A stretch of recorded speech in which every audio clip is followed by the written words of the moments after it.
natin to, Senator Bato is being biased, whatever, right? So you can do it. Just, parang kung talagang wala kayong yan sa Senate or whoever, kung wala kayong kinatatakutan, payagan nyo yung investigasyon na to. Kasi again and again, fair and square dapat tayo. Pagka sa boxing, pag nag-umpisa ang sa court, dapat pantay muna. Sayaan yung kayo mismo ang sumagot, ang taong mamamayang Pilipino ang mangusga.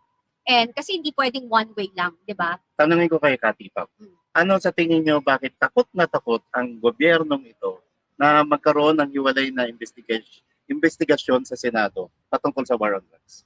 Ako yung ma-expose yung katotohanan dito sa mas kalidad na committee hearing na gagawin ng Senado versus dito sa existing na ginagawa ng Kongreso na bias din naman. Sobra. Bakit sasabihin ng isang Senate President